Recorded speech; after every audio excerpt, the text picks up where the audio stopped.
Vamos de informação nova, vamos já para Brasília. O chanceler brasileiro, o embaixador Carlos França, conversou agora há pouco por telefone com o secretário de Estado americano Antony Blinken para tratar da situação do Brasil, posicionamento do país e também dos brasileiros que estão lá na Ucrânia. Pedro Teixeira traz as últimas informações para a gente sobre esse telefonema entre os dois e ainda a agenda de Carlos França, que tem mais encontro importante hoje. Pedro, bom dia para você. Exatamente, Daniel, tudo bem? Bom dia para você, para todo mundo que nos acompanha aqui na CNN.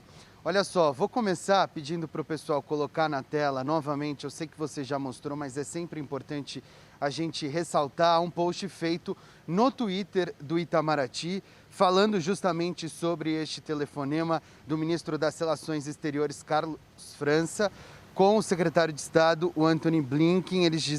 O tweet diz que o ministro Carlos França recebeu hoje o telefonema do secretário de Estado dos Estados Unidos, debateram a grave crise de segurança na Ucrânia e o tratamento do tema no Conselho de Segurança da ONU. O tweet também completa dizendo o seguinte: os ministros discutiram o que é possível fazer para encerrar as operações militares em curso, restaurar a paz e impedir que a população civil continue a sofrer as consequências deste conflito.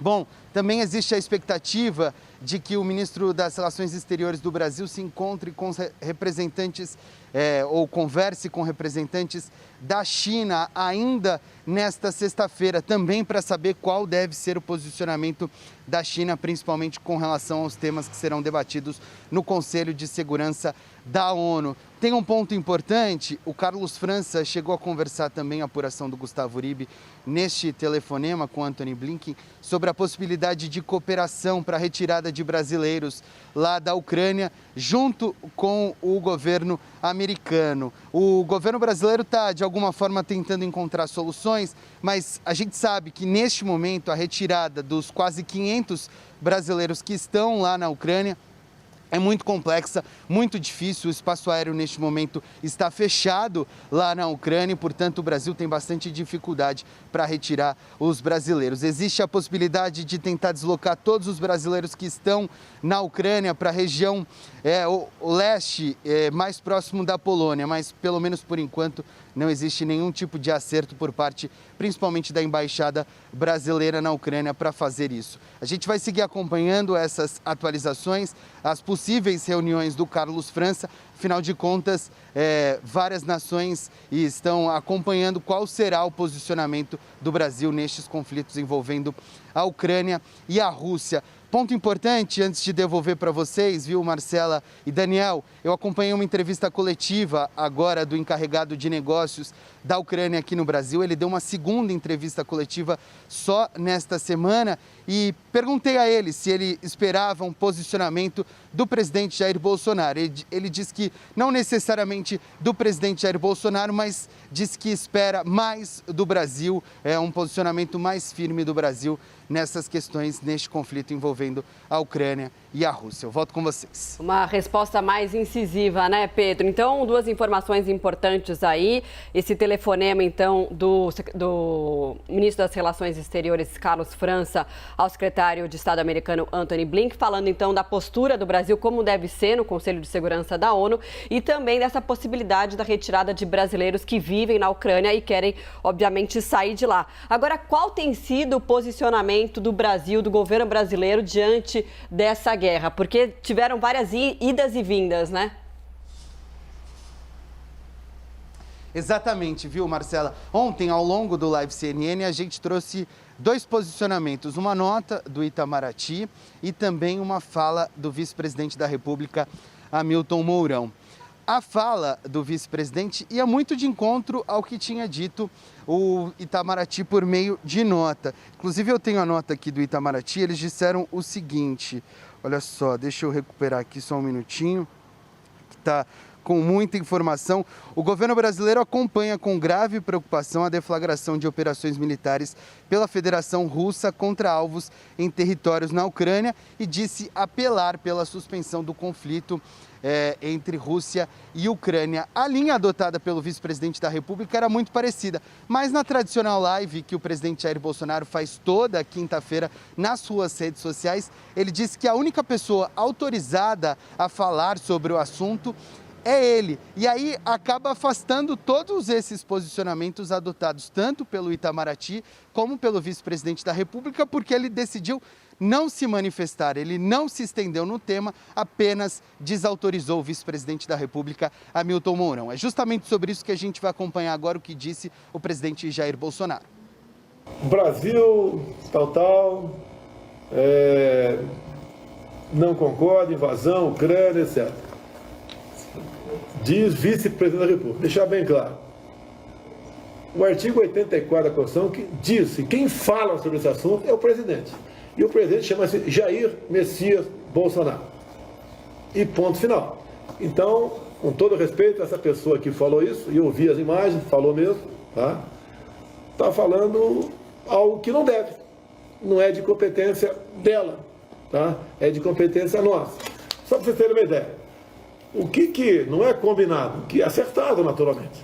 Quando é que eu falo qualquer coisa sobre esse problema Rússia-Ucrânia? Eu falo depois de ouvir o ministro Carlos França, das Relações Exteriores, e o ministro da Defesa, Braga Neto. E ponto final. Se for o caso, convido mais algum ministro para a gente tomar uma... Para eu, a decisão é minha, mas eu quero ouvir pessoas que realmente são ministros para tratar desses assuntos. Nós somos da paz, nós queremos a paz. Já o Itamaraty afirma que a posição do Brasil é de equilíbrio. O diretor de comunicação social do órgão disse que o país defende o diálogo para viabilizar a paz. Vamos ver.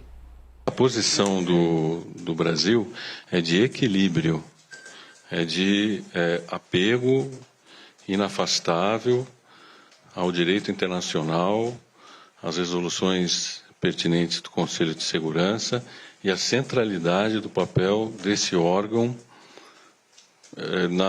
no encaminhamento de uma solução pacífica. Nossa convicção é de que quanto mais se deteriora uma situação, tanto mais razão existe para o diálogo. A crise, tanto mais razão, há mais razão para o diálogo quando ele é mais difícil. E também que o Brasil não de um modo geral, para usar uma figura de linguagem, não pretende contribuir para fazer rufarem os tambores de guerra. Esses tambores, quando se olha por dentro, eles estão vazios. A posição do Brasil é de viabilizar a paz a qualquer momento, de acordo com a nossa Constituição e com a Carta das Nações Unidas. Vamos lá, a gente trouxe para vocês agora os principais aspectos do posicionamento do Brasil diante da guerra na Ucrânia. Vou detalhar agora a apuração do Gustavo Uribe, nosso analista de política, que antecipou esse encontro de Blinken, secretário de Estado dos Estados Unidos, e também o ministro Carlos França. O Brasil vai discutir hoje, está discutindo com os Estados Unidos, com a China daqui a pouco, apoiar a resolução da ONU, a Organização das Nações Unidas, que condena a invasão da Rússia à Ucrânia. Segundo o relato de duas fontes do Gustavo Uribe no Palácio do Itamaraty, o Brasil deve apoiar a medida que deve ser anunciada hoje ainda. Os detalhes dessa iniciativa estão sendo discutidos pelo ministro de Relações Exteriores, Carlos França, pela manhã, nessa conversa com o secretário de Estado dos Estados Unidos. Por isso, ela é tão importante, o Antony Blinken.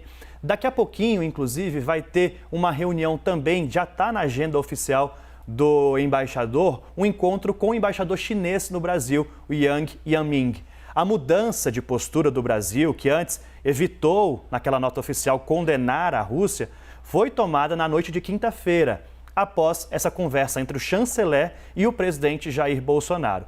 Ela foi motivada, apurou Gustavo Uribe, tanto pela pressão externa quanto pela situação dos brasileiros presos na Ucrânia. Portanto, o que devemos ter hoje, segundo a apuração do Gustavo Uribe, já é uma sinalização. Deve haver uma mudança de posicionamento do Brasil no Conselho de Segurança da ONU nesta tarde.